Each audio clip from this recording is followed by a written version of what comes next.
नमो तस्स भगवतो वरहतो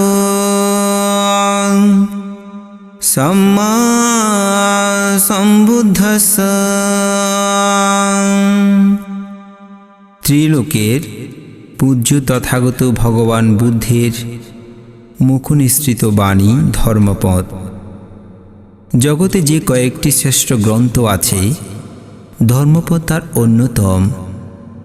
পালি ত্রিপিটক গ্রন্থসমূহকে তিন শ্রেণীতে ভাগ করা হয়েছে, যথা সূত্র পিটক, বিনয় পিটক এবং অভিধর্ম পিটক। সূত্র পিটকের 5টি নিকায়, তার পঞ্চমটির নাম কুদ্দুক নিকায়। কুদ্দুক নিকায় 16টি গ্রন্থের সমষ্টি। তার দ্বিতীয় গ্রন্থখানির নাম ধর্মপদ। ধর্মপদের অর্থ হচ্ছে নির্বাণ উপলব্ধির পন্থা বা সংসার দুঃখ অবসানের উপায়। বর্তমান আধুনিক প্রযুক্তির যুগসন্ধিক্ষণে ধর্মপদ মানব প্রাণে শক্তির অমিত পথ লাভের একান্ত পথ নির্দেশক। তাই পৃথিবীর বহু মনীষী ধর্মপদকে তাদের নিত্য সাথীরূপে গ্রহণ করেছেন। মানুষের লৌকিক ও লোকোত্তর জীবনের এমন কোনো সমস্যা নেই যার সমাধান ধর্মপদে পাওয়া যাবে না। গভীর মনোযোগ সহকারে শ্রবণ করলে উপলব্ধি করতে পারবেন আমাদের আধ্যাত্মিক জীবনের প্রধান অন্তরায়গুলি, এবং সেগুলো মোচন করবার উপায় প্রাঞ্জল ভাষায় ব্যক্ত করা হয়েছে ধর্মপদ গ্রন্থে। তবে এখানে সমগ্র ধর্মপদ আবৃত্তি করা সম্ভব হয়নি। যে যে কাহিনীকে অবলম্বন করে ধর্মপদের গাথাসমূহ তথাগত বুদ্ধ ভাষণ করেছেন, তার সংক্ষিপ্ত রূপ তুলে ধরে ধর্মপদের 423টি গাথার মধ্য থেকে সামান্য কয়েকটি গাথা বাণীবদ্ধ করলাম। মহাসুবর্ণ নামে এক বণিকের পুত্র বুদ্ধের ধর্মকথা শুনে মধ্য বয়সে বিজ্ঞ হন। তিনি কঠোর বিদর্শন ভাবনা বলে অরহত্য ফল লাভ করেন, কিন্তু জ্ঞান লাভের সাথে সাথে তার চোখ দুটি নষ্ট হয়ে যায়। সেই থেকে তিনি চক্ষুপাল স্থবির নামে পরিচিত। তিনি জেতবন বিহারে বাস করছিলেন। এই সময় কয়েকজন আগন্তুক ভিক্ষু তার সাথে সাক্ষাৎ করতে এসেছিলেন। তারা তাকে অন্ধ দেখে অন্ধতির কারণ জিজ্ঞাসা করলেন। তাহা বুদ্ধ বললেন, চক্ষুপাল পূর্বজন্মে এক মহিলার প্রতি বিদ্বেষাপরায়ণ হয়ে তার চোখ দুটো ওষুধ দিয়ে নষ্ট করে ফেলে, ফলে তার চোখ দুটি নষ্ট হয়ে যায়। সেই দুষ্কর্মের ফল তার অন্তিম জন্মে দেখা দিয়েছে। এই প্রসঙ্গে বুদ্ধ ধর্মপদের প্রথম শ্লোক দেশনা করলেন। মানোপুভ্যাঙ্গমাধম্মাং মানোসেট্ট মানোমায়াং মনাসাসে পাদোট্টেনাং বাচতি বা কারোতি বা তাতুনাং দুঃখমন্যেতে সাক্ষাং ভাবহাতো পদং। মন ধর্মসমূহের পূর্বগামী, মন তাদের প্রধান, এবং ইহা মনোবয় বা মনের দ্বারা গঠিত। যদি কেউ দোষযুক্ত মনে কোনো কথা বলে কিংবা কাজ করে, তবে শটক বাহির বলদের প্রধানগামী চক্রের ন্যায় দুঃখ তার অনুসরণ করে। শ্রাবস্তির এক কৃপণ ব্রাহ্মণ তার একমাত্র ছেলে মিষ্টকুণ্ডলের পাণ্ডুরোগ হয়। অর্থব্যয়ের ভয়ে সে পুত্রের কোনো চিকিৎসার ব্যবস্থা করল না। একদিন অদত্তপূর্ব পুত্রের মৃত্যু আসন্ন দেখে তাহাকে বাড়ির বারান্দায় ফেলে রেখেছিল। তখন বুদ্ধ জেতবন হতে তথায় উপস্থিত হয়ে মিষ্টকুণ্ডলকে ত্রিশরণ মন্ত্রে দীক্ষা দিলেন। বুদ্ধ ধর্ম ও সঙ্গের কথা স্মরণ করতে করতে ছেলেটির মৃত্যু হয়। পরে ব্রাহ্মণ জানতে পারল যে মৃত্যুকালে পুত্রের চিত্ত বুদ্ধ অনুরাগে ভরপুর ছিল বলে দেবলোকে তার জন্ম হয়েছে। এই প্রসঙ্গে ধর্মপথের দ্বিতীয় শ্লোক বুদ্ধ কর্তৃক দেশনা করা হয়েছে। মানপুব্বাং গমধম্ম মানসেট মনোময়া মানাসাসে পাসন্নেনা বাচাতি বা কারতি বা তাতনাং সুখমন্যেতি সায়া ভয়ানা পাইনি।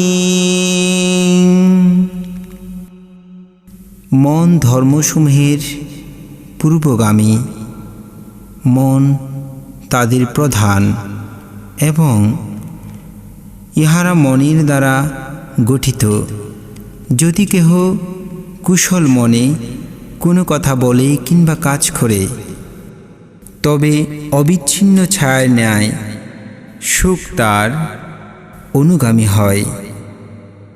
শ্রাবস্তির জেতবন বিহারে বুদ্ধের অবস্থানকালে তার পিসিত ভাই তিস্য বৃদ্ধ বয়সে প্রব্রজ্ঞা গ্রহণ করেন।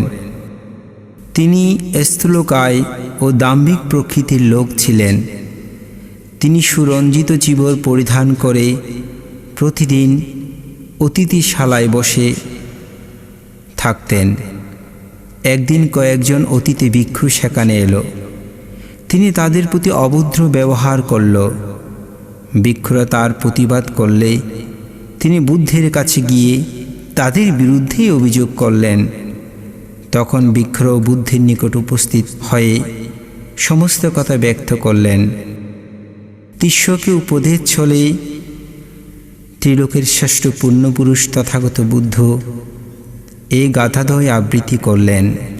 অক্ষচিমাং অবধিমাং আজিনিমাং আহাসিমিং এচতাং উপনয়হন্তি বেরং তেষাং ন সম্মতি। আমাকে আক্রোশ করল, আমাকে প্রহর করল, আমাকে জয় করল কিংবা আমার সম্পত্তি হরণ করল। যারা এরূপ চিন্তা পোষণ করে তাদের শত্রুতার উপশম হয় না। অক্ষচিমাং অবাধিমাং আজিনিমাং আহাসিমিং এচতাং না উপনয়হন্তি বেরং তেষু পসম্মতি। আমাকে আক্রোশ করল, আমাকে প্রহর করল, আমাকে জয় করল, আমার সম্পত্তি হরণ করল। যারা এরূপ চিন্তা পোষণ করে না তাদের শত্রুতার উপশম হয়। শ্রাবস্তির এক তরুণ কৃষক মায়ের ঐকান্তিক আগ্রহে অনিচ্ছা সত্ত্বেও বিয়ে করেছিলেন, কিন্তু স্ত্রীর গর্ভে তার কোনো সন্তান সন্ততি হল না। বংশলোপের ভয়ে মায়ের অনুরোধে দ্বিতীয়বার তাকে বাধ্য হয়ে বিয়ে করতে হলো। দ্বিতীয় স্ত্রী গর্ভবতী হলে বন্ধ্যা স্ত্রীর বিষম হিংসা উৎপন্ন হল। গোপনে ওষুধ প্রয়োগ করে সে দুইবার সপত্নীর গর্ভস্থ সন্তান নষ্ট করে দিল। তৃতীয়বারও ওষুধ প্রয়োগের ফলে ব্রুসহ মায়ের মৃত্যু হল। প্রথম স্ত্রীর ষড়যন্ত্রণা ধরতে পেরে যুবক তাকে এমনভাবে আঘাত করল, তাতে তার সেখানেই মৃত্যু হল। দুই সপত্নীর শত্রুতা কিন্তু জন্মান্তর ধরে চলতে লাগল। এক সময় শ্রাবস্তিতে একজন কুলবধূ এবং অন্যজন যক্ষিণী হয়ে জন্ম নিল। গৃহবধূর সন্তান জন্মিলে যক্ষিণী কৌশলে খেয়ে ফেলত। পুনর্বার খাওয়ার আগেই মহিলাটি ছেলেকে নিয়ে বুদ্ধের শরণাপন্ন হল। বুদ্ধ তখন তাদের বৈরিতা নিরসন করবার উদ্দেশ্যে এই গাথা ভাষণ করলেন। নাহি বেরানি বেরানি সম্মন্তিদা কুদাসনা আবেরনাস সম্মন্তি এসা ধম্ম সনাতনু। জগতে শত্রুতার দ্বারা কখনো শত্রুতার উপশম হয় না, মিত্রতার দ্বারাই শত্রুতার উপশম হয়। ইহাই সনাতন ধর্ম, ইহাই বুদ্ধের ধর্ম। কৌশুম্বীর গুষিতারামে দুজন বিনয় ও ধর্মকতিক ভিক্ষু বাস করতেন। তাদের অনেক শিষ্য ছিল। একদিন সাধারণ আচার ব্যবহার সম্পর্কিত এক প্রশ্নে নিয়ে তাদের মধ্যে মতভেদ দেখা দেয়। যথাসময়ে উক্ত প্রশ্নের মীমাংসা হয়ে গেলেও তাদের অনুচর তথা শিষ্যরা উত্তেজনার বশে বিবাদ করতে লাগল। ফলে তাদের উপাসক সমাজও দুই দলে বিভক্ত হয়ে যায়। বুদ্ধ স্বয়ং এই বিরোধ মিটাবার চেষ্টা করলেন বটে, কিন্তু ভিক্ষুগণের অবিবেচনার ফলে বিবাদের জের থেকেই গেল। বুদ্ধ অবিনীত ভিক্ষুদের সংস্রব ত্যাগ করে একাকী পারলীয় বনেই গিয়ে বসবাস আরম্ভ করতে লাগলেন। একদিন বুদ্ধ হঠাৎ চলে যাওয়ায় গৃহস্থ সমাজ বিচলিত হয়ে পড়ল। তারা বিরক্ত হয়ে ভিক্ষুদের সঙ্গে অসহযোগ আন্দোলন আরম্ভ করে দিল। তাতে ভিক্ষুদের আহার বন্ধ হওয়ার উপক্রম হল। অবশেষে ভিক্ষুগণ বুদ্ধের কাছে উপস্থিত হয়ে তাদের মনের কালিমা বিসর্জন দিয়ে বুদ্ধের নিকট ক্ষমা প্রার্থনা করলেন এবং বুদ্ধ ও ভিক্ষুগণকে ক্ষণস্থায়ী জীবনের কলহের অপকারিতার কথা প্রদর্শন করে এই গাথা ভাষণ করলেন। পারেশান বিজনন্তি মায়ামেতায় মামসে ইয়া সতত বিজনন্তি ততু সম্মন্তি মেধাগা। আমরা এখানে কোলাহলে নষ্ট হচ্ছি, অর্থাৎ অনুক্ষণ মৃত্যুর দিকে যাচ্ছি।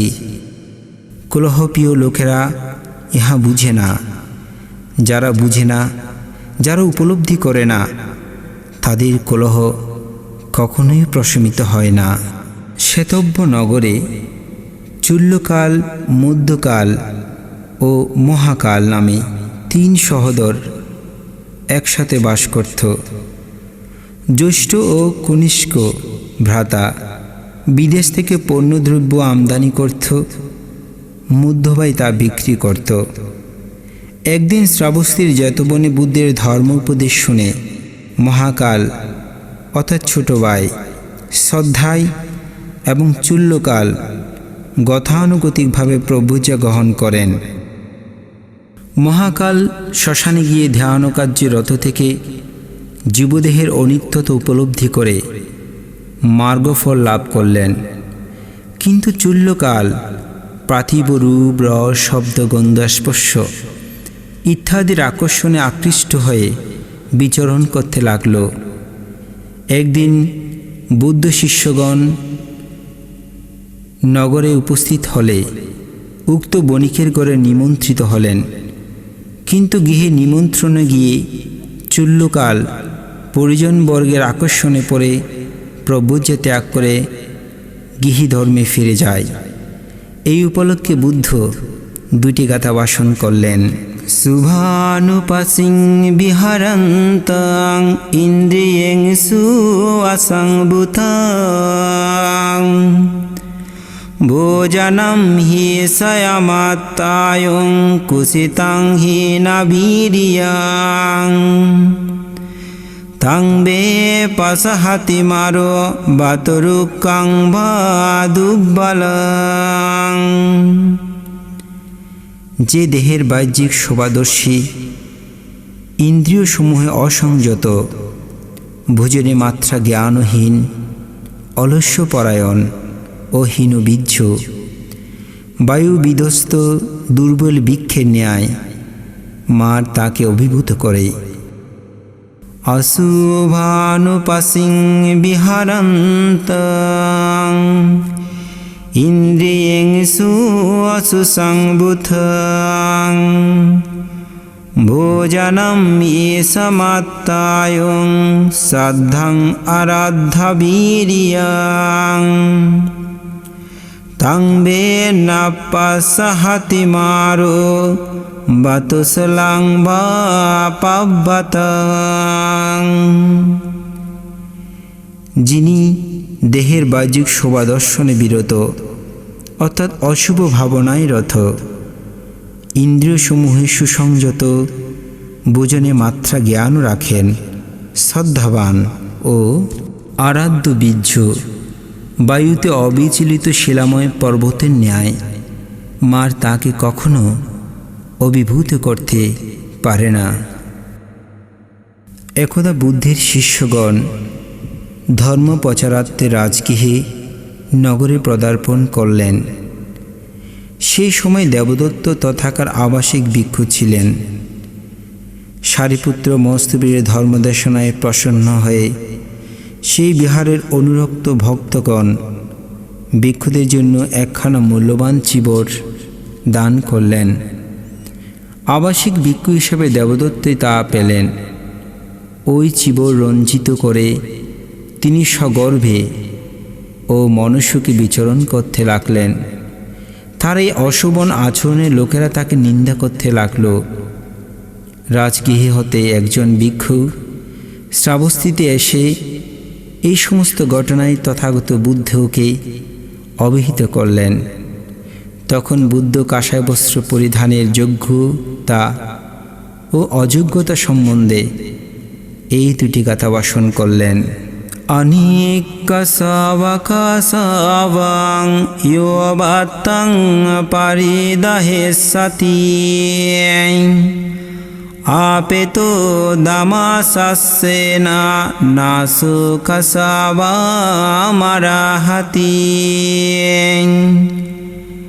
যে কামর আঘাদী কুলুষযুক্ত হয়ে গৈরিক বস্ত্র পরিধান করে অথচ সত্য ও ধর্মগুণবিহীন, সে প্রকৃতপক্ষে গৈরিক বসনের অনুপযুক্ত। ইয়ো সবন্তকসবাসা শীলেষু অসুসমাহিতো উপেতো ধামসাস্যেনা সবে কসাবামারাহতি।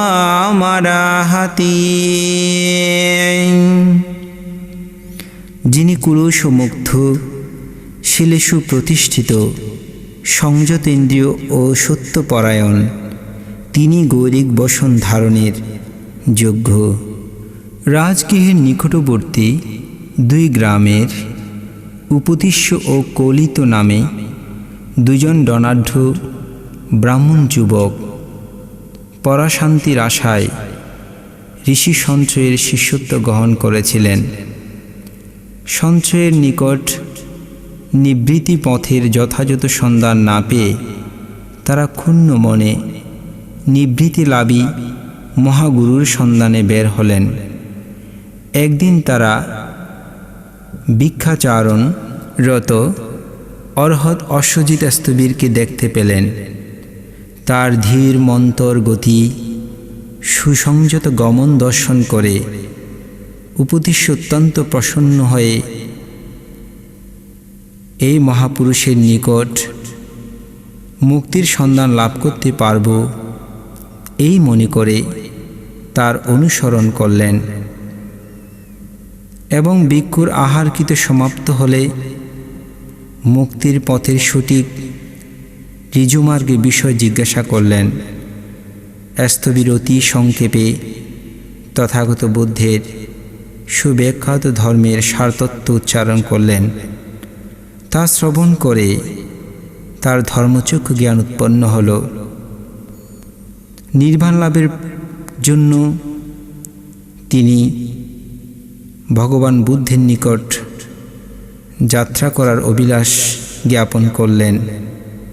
কিন্তু তিনি মনে করলেন তার এক বন্ধু আছে, সেই কলিত, তাকেও সাথে করে নিয়ে বুদ্ধ দর্শনে যাবেন এই চিন্তা করতে লাগলেন।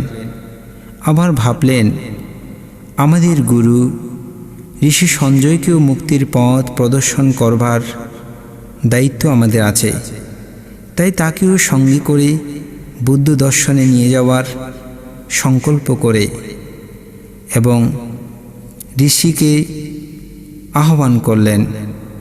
কিন্তু ঋষি কোনো ক্রমে তাহা গ্রহণ করলেন না। তাই উভয় বন্ধু তাদের অনুচরবর্গ নিয়ে রাজগৃহের বেণুবনে বুদ্ধের নিকট উপস্থিত হলেন। উপদেশ্য কলিত বুদ্ধের নির্বাণ দেশনায় সত্যপদের সন্ধান পেয়ে বুদ্ধ শাসনে প্রভুজিত হয়ে অচিরে অরহত্ব ফল লাভ করলেন এবং সারিপুত্র ও মহামোঘ্ঘলায়ন নামে প্রসিদ্ধ লাভ করে বুদ্ধের অগ্রশ্রাবক হলেন। তাদের পূর্বগুরু সঞ্জয় তাদের আহ্বানে ও বুদ্ধ দর্শনে আসেনি একথা তথাগত বুদ্ধকে জ্ঞাপন করলে তথাগত বুদ্ধ দুটি গাথা উচ্চারণ করলেন। অসরে সারা মাতিনু সারে সারা সদাসিনু তে সরং নদিগাচ্ছন্তি মিশ্র সংকল্পগোচর। যারা অসারকে সার এবং সার বস্তুকে অসার মনে করে সেই মিথ্যা সংকল্প বিলাসীরা প্রকৃত সারবস্তু লাভ করতে পারে না। সারাংশ আসারতয়াত আসারাংশ আসারত তে সরং অধিগাচ্ছন্তি সম্যসংকল্পগোচর। যারা সার বস্তুকে সার এবং অসার বস্তুকে অসার রূপে জানেন সেই সম্যক সংকল্পগোচর ব্যক্তিরা প্রকৃত সারবস্তু লাভ করতে সমর্থন হন। গৌতম সিদ্ধার্থ বুদ্ধত্ব লাভ করার পর ধর্ম প্রচারার্থে রাজগৃহে এসে বেণুবনে বাস করছিলেন। পিতা শুদ্ধোদন তখন পুত্রকে কপিলাবস্তুতে আনবার জন্য দুধ প্রেরণ করলেন। একে একে 10 জন দুধ পাঠালো, কিন্তু প্রত্যেকে বুদ্ধের ধর্মকথা শুনে ভিক্ষুর সঙ্গে যোগদান করেছিল, কেউ ফিরে এলো না। অবশেষে মন্ত্রী কালুদায়ীর একান্ত অনুরোধে বুদ্ধ কপিলাবস্তুতে পদার্পণ করলেন।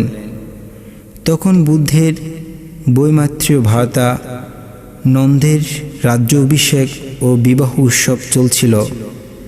পরে বুদ্ধের উপদেশে নন্দ ভিক্ষু ধর্ম গ্রহণ করল, কিন্তু পত্নীর প্রেমে তাকে বারবার সংসারের প্রতি প্রলুব্ধ ছিল।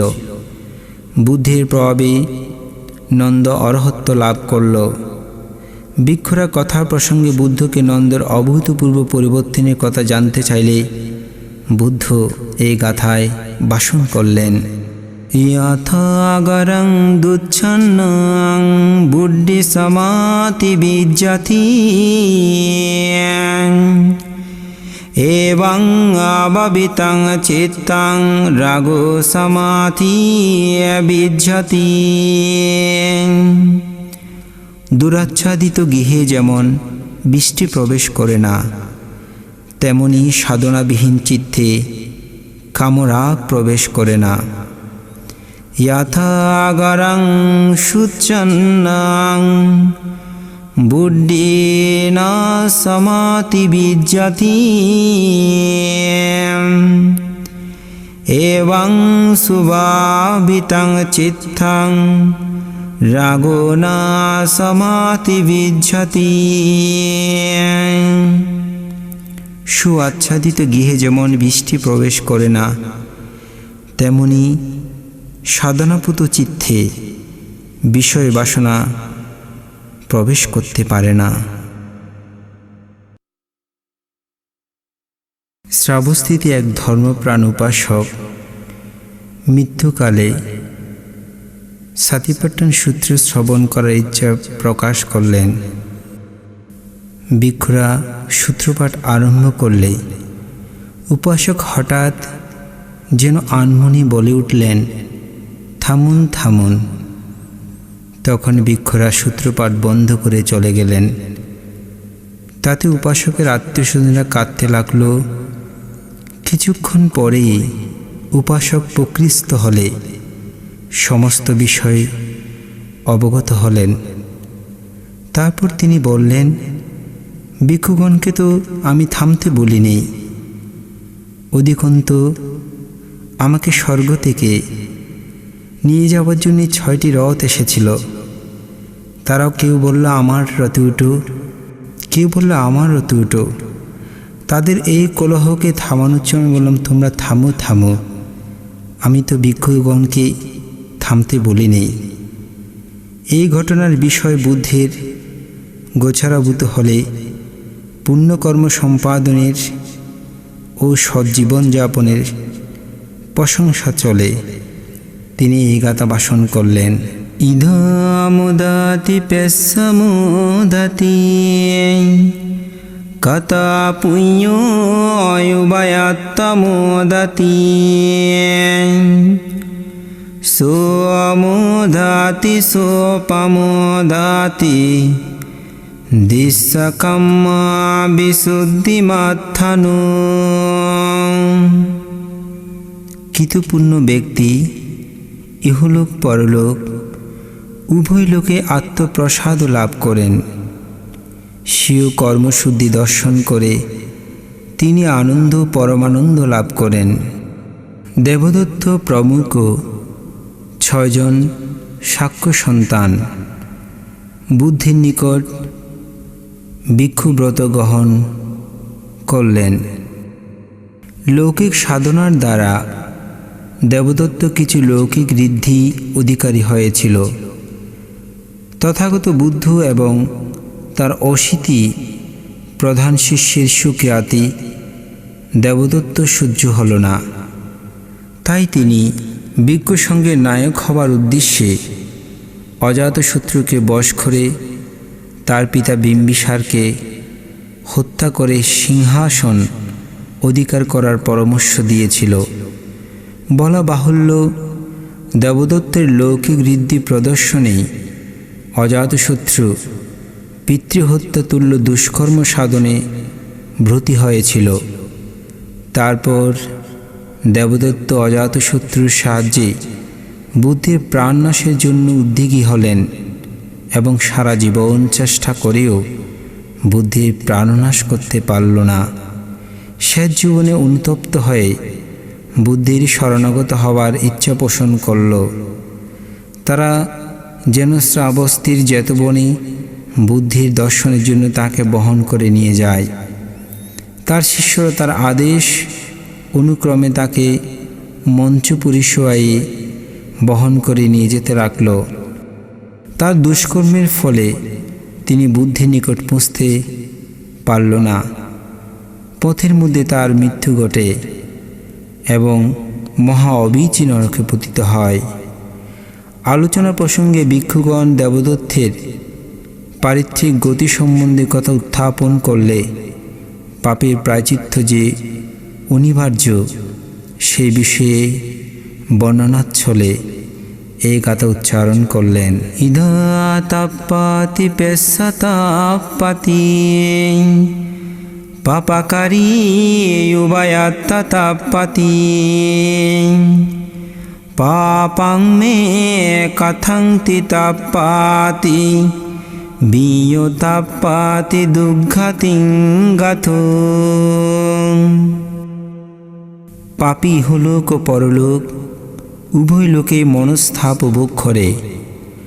আমার দ্বারা পাপকর্ম করা হয়েছে এই ভেবে সে অনুতপ্ত হয় এবং দুর্গতি প্রাপ্ত হয়ে অধিকতর সন্তপ্ত হয়। বুদ্ধ এক সময় কৌশম্বীর গুসিতারামে বাস করছিলেন। সে সময় মহারাজ উদয়নীর প্রথমা স্ত্রী শ্যামাবতী বুদ্ধের নিকট ধর্মশ্রবণ করতে যেতেন। দ্বিতীয় স্ত্রী মাগন্দিয়া বুদ্ধের বিদ্বেষী ছিলেন।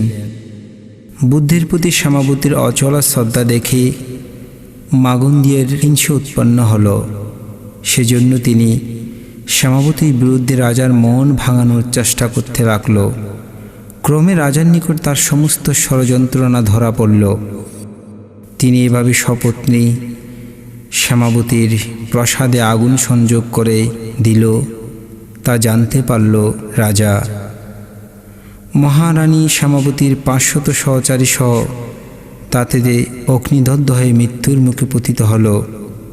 মহারাজ উদয়ন সমস্ত ঘটনা অবগত হয়ে মাগন্দিয়াকে প্রাণদণ্ডের বিধান করল। এই বৃত্তান্ত বুদ্ধের গোচরভূত হলে তিনি ভিক্ষু সঙ্গের উদ্দেশ্যে উপদেশ প্রদানোচ্ছলে এ গাথা ভাষণ করলেন। অপামাধু আমাথং পদং পামাধু আমাসুনু পদং অপমাত্তনামিয়ন্তি এপমাত্তায়তমত। অপ্রমাদ ও অমিত লাভের উপায়, প্রমাদ ও মৃত্যুর পথ। অপ্রমত্ত ব্যক্তিরা অমর, আর যারা প্রমত্ত তারা মৃত সদৃশ্য। শ্রাবস্তীর জৈন কুলপুত্র বুদ্ধের ধর্ম শ্রবণ করে অচিরে অরহত্ব লাভ করল। সঙ্গরক্ষিত নামে তার এক ভাগিনীও তার নিকট প্রভুজা গ্রহণ করল। একদিন সঙ্গরক্ষিত 2খানি খণ্ডিত বস্ত্র পেয়ে একখানা গুরুকে দান করতে চাইল। গুরু তা গ্রহণ করলেন না। এতে সে অতিশয় দুঃখিত হল। তখন সে গুরুকে পাখা দিয়ে হাওয়া করছিল। তখন সে মনে মনে চিন্তা করতে লাগলো, আমি গৃহী অবস্থায় গুরুদেবের ভাগিনী ছিলাম, এখন তার শিষ্যত্ব গ্রহণ করেছি, অথচ তিনি আমার দান গ্রহণ করলেন না। সুতরাং ভিক্ষু থেকে লাভ কি? আমার সংসার জীবন গ্রহণ করাই ভালো। এই বস্ত্রখণ্ডদ্বয় বিক্রি করে একটি মেষ ক্রয় করব। মেষের বাচ্চা হলে বিক্রয় করে অর্থ উপার্জন করে বিয়ে করব। তখন স্ত্রীকে নিয়ে মাতুল দর্শনে যাব। সে যদি সম্মত না হয় তাকে এমনভাবে প্রহর করব, এই চিন্তায় স্ত্রীকে পাখা ধারা প্রহরের করতে উদ্যত হয়ে তার গুরুর মাথায় প্রহর করল। তখন লজ্জিত সঙ্গরক্ষিত পালিয়ে যেতে তরুণ বিক্রয় তাকে ধরে বুদ্ধের নিকট নিয়ে গেল। বুদ্ধ এই ঘটনা জ্ঞাত হয়ে নির্মুক্ত গাথা ভাষণ করলেন।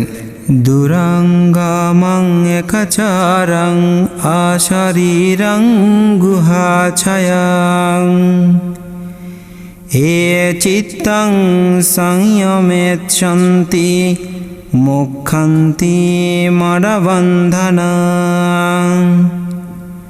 দূরগামী একাচর অশরীল ও হৃদয় গুহাশ্রিত চিত্তকে যারা সংযত করেন তারা মার বন্ধন হতে মুক্ত হন।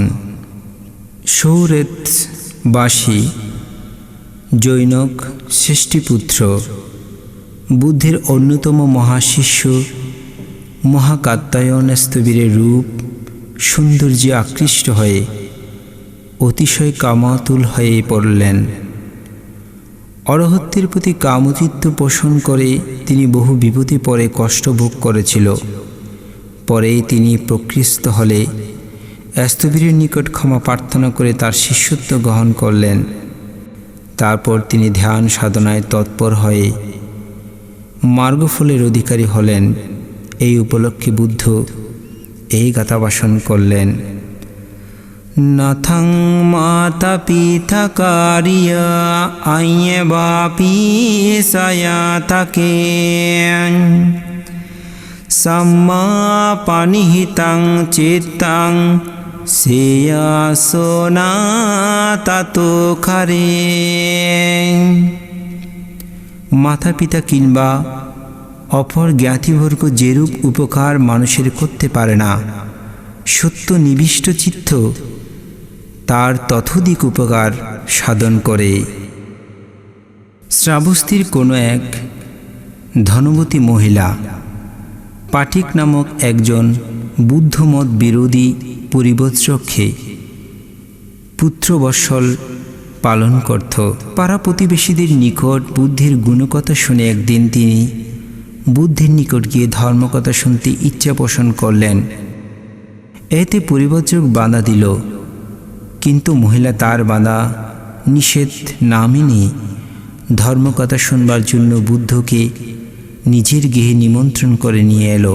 তখন পরিব্রজক সরোষে বুদ্ধ ও মহিলা উপাসিকাকে অকথ্য ভাষায় তিরস্কার করল। ভদ্র মহিলা এই অবাঞ্ছিত ঘটনায় অত্যন্ত মর্মাহত হলেন। বুদ্ধ মহিলাটির অবস্থা দেখে তাকে উপদেশ ছলে এ কথা উচ্চারণ করলেন। না পারে সং বিলোমানি না পারে সং কথা কথাং আত্মানো বা আবেকেয়ং কথা নিয়ে কথানি। পরের বিচ্যুতির প্রতি কিংবা পরের কৃত অকৃত কার্যের প্রতি লক্ষ্য করবে না, নিজের কৃত অকৃত কার্যাদির প্রতি দৃষ্টি রাখবে। অঙ্গরাজ্যের বদ্রীনগরে ধনঞ্জয় শ্রেষ্ঠীর গৃহে মহা উপাসিকা বিশাখার জন্ম হয়।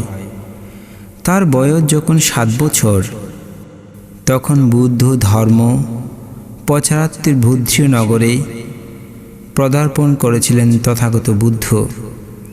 সেই সময় বিশাখা 500 স্বেচ্ছাসেবিকার অধিকারিণী রূপে বুদ্ধকে স্বাগত সম্বর্ধনা জ্ঞাপন করলেন এবং বুদ্ধের ধর্মকথা শুনে শ্রোতাপত্তি ফল লাভ করলেন। 16 বছর বয়সী বিশাখাকে শ্রাবস্তীর নিগ্রন্থ উপাসক মৃগার শ্রেষ্ঠীর একমাত্র পুত্র পুণ্যবর্ধনের সঙ্গে বিবাহ বন্ধনে আবদ্ধ হয়। প্রথমে শ্বশুরালয়ে বিশাখার অনুকূল ছিল না, পরে নিজের গুণে তিনি সকলের মন জয় করতে সমর্থন হল। তারপর শ্বশুরালয়ে সকলেই বুদ্ধের ধর্মের এবং সঙ্গের স্মরণে জীবন উৎসর্গ করল। বিশাখা শ্বশুরালয় থেকে বুদ্ধের সেবা পরিচর্যা ও ধর্ম শ্রবণ করে শ্রাবস্তীর মহিষী মহিলারূপে বিখ্যাত হলেন। তিনি শ্রাবস্তীতে অনেক অর্থ ব্যয় করে পূর্বারাম নামে একটি বিহার নির্মাণ করে বুদ্ধ প্রমুখ ভিক্ষু সংঘকে দান করেন। বিহার দান সমাপ্ত করে একদিন তিনি অনুচ্চর সহ আনন্দগীতি গাচ্ছিলেন। বিক্রেতার আনন্দ উচ্ছ্বাসে বুদ্ধকে এই বিষয়ে জ্ঞাপন করলেন। বুদ্ধ বিশাখার বহু জনহিতকর কার্য দানের ধর্মের প্রশংসা করে তাহাকে তার উপাসিকাদের মধ্যে শ্রেষ্ঠত্ব দান করেন এবং এই কথা উচ্চারণ করলেন।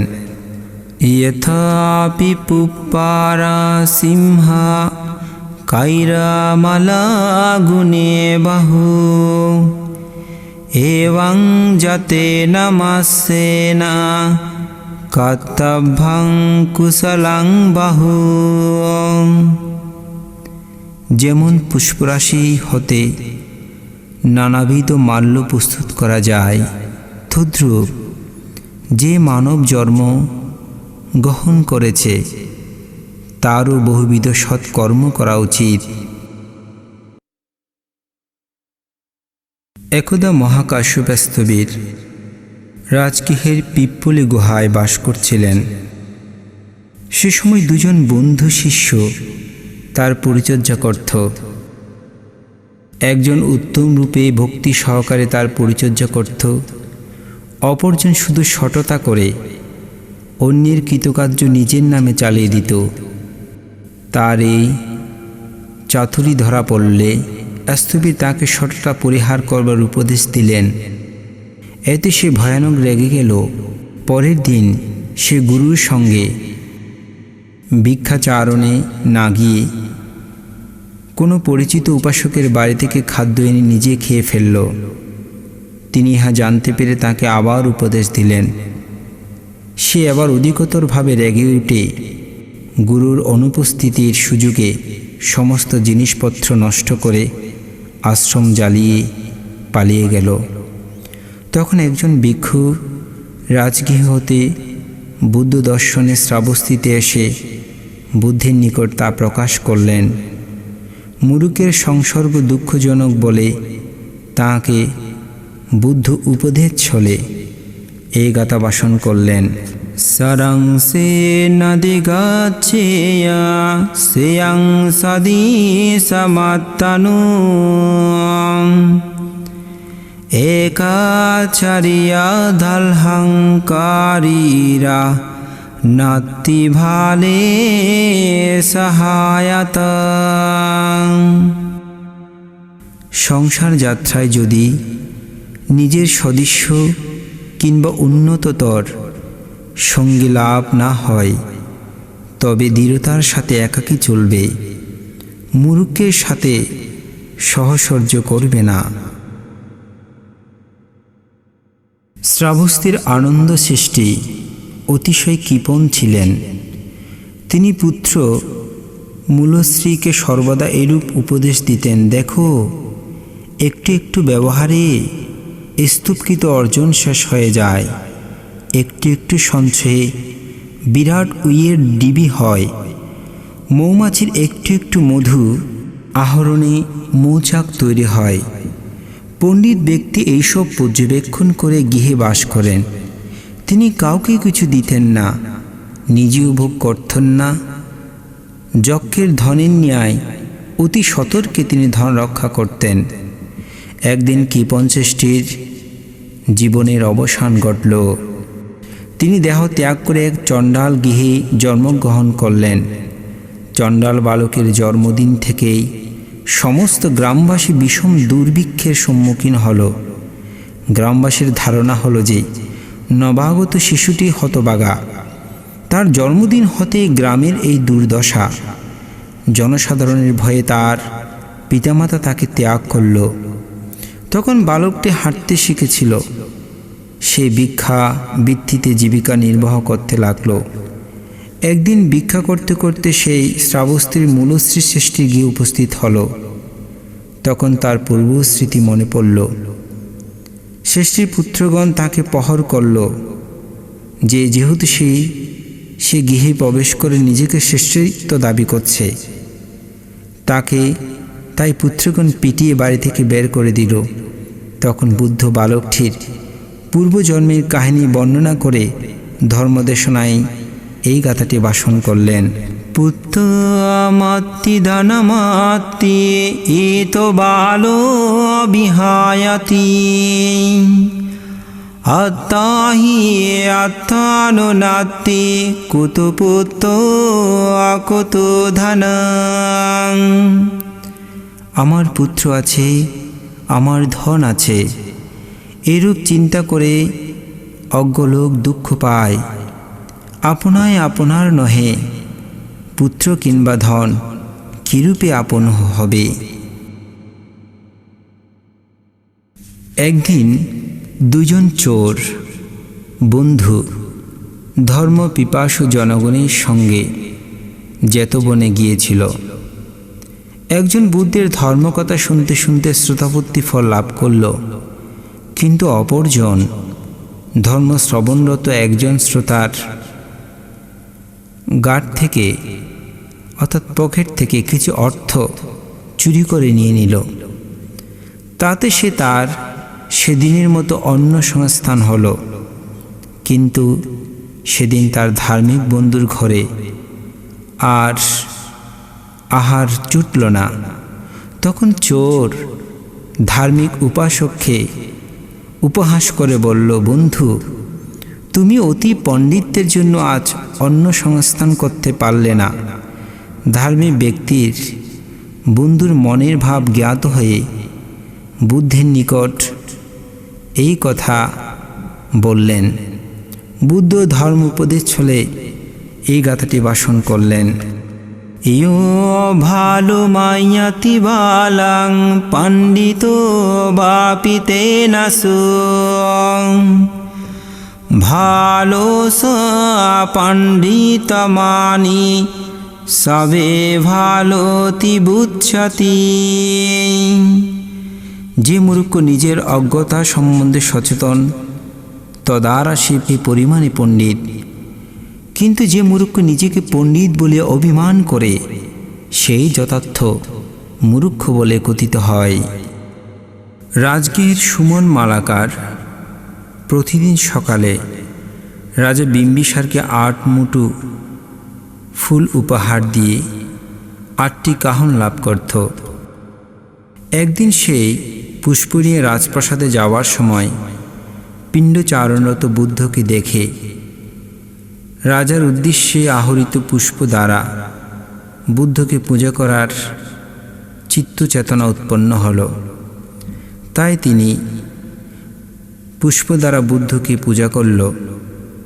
তাতে মালাকার পত্নী বিরক্ত হয়ে রাজার নিকট নিজেকে নির্দোষ প্রমাণ করতে গিয়েছিল। রাজা স্বামীর বিরুদ্ধে মালাকার পত্নীর অভিযোগ শুনে তার প্রতি অসন্তুষ্ট না হয়ে বরং আনন্দ প্রকাশ করলেন এবং মালাকারকে প্রচুর পুরস্কার প্রদান করলেন। অপরাহ্নে ভিক্ষুরা মালাকারের কথা উত্থাপন করে আলাপ আলোচনা করতে থাকলে বুদ্ধ পূজার আশ্চর্য গুণ বর্ণনা কল্পে এই গাথা ভাষণ করেন। তসং কাম্যং কথং সাধু यं कत्वा नानुताप्पति यस्सा पतेतो सुमानो विपाकं पटिसेवति। যা করে অনুতাপ করতে হয় না, যে কাজের ফল সানন্দে ও প্রসন্ন মনে ভোগ করতে পারা যায়, সেরূপ কর্মই ভালো কাজ, সৎ কাজ। শ্রাবস্তীর কয়েকজন বণিকের নিকট বুদ্ধের আবির্ভাবের কথা শুনে গান্ধার রাজ মহাকাব্যিন রাজত্ব ও আত্মীয়স্বজন ত্যাগ করে সপরিষদ শ্রাবস্তীর অভিমুখে যাত্রা করেন। পথে মধ্যে চন্দ্রা নদীর তীরে বুদ্ধের দর্শন লাভ হয় এবং ধর্ম শ্রবণ করে শ্রোতাপত্তি ফল লাভ করেন। পরিষদ বর্গসহ ভিক্ষু সঙ্গে তিনি যোগদান করলেন। ভিক্ষু হওয়ার পর মহাকাব্যিন ওহো সুখ, ওহো সুখ, ওহো সুখ এরূপ আনন্দ উচ্ছ্বাসে বিভোর হয়ে থাকতেন। ইহা অনেকে দর্শন করে মনে করতেন যে তিনি এখন দায়ক-দায়িকাদের দানকৃত অর্থ ভোগ করে কাজকর্ম পরিত্যাগ করে মহা আনন্দ উপলব্ধি করছেন, তাই মনে হয় ওহি সুখ করছেন। এই কথা আলোচনা করতে করতে বুদ্ধের কানে যায়, বুদ্ধের কর্ণগোচর হয়। বুদ্ধ জানতেন যে মহাকাব্যিনের বহুবিধ সম্পদ থাকা সত্ত্বেও সেগুলো তিনি পরিত্যাগ করে ধর্ম আচরণের মাধ্যমে তিনি মার্গফল লাভ করেছেন বিধায় তার সেই লোকোত্তর সুখের জন্য তিনি অহুসুখ করছেন। তাই বুদ্ধ এই মহাকাপিনীর প্রশংসাচ্ছলে এই গাথা ভাষণ করলেন। ধাম্মাপিতি সুখং সেতি বিপাসান্নেন চেতসা আর্যাপ্যবেদিতে ধাম্মে সদারামিতি পাণ্ডিত। ধর্মপ্রাণ ব্যক্তি প্রসন্ন চিত্তে সুখে বাস করেন। পণ্ডিত ব্যক্তি আর্য উপদিষ্ট ধর্মে সর্বদা রত থাকেন। জগতের সকল প্রাণী সুখী হোক, সকলেই দুঃখ থেকে মুক্তি লাভ করুক। জগতের সকল হৃদয়ে নির্বাণ বীজ উৎপন্ন হোক। সাধু সাধু সাধু।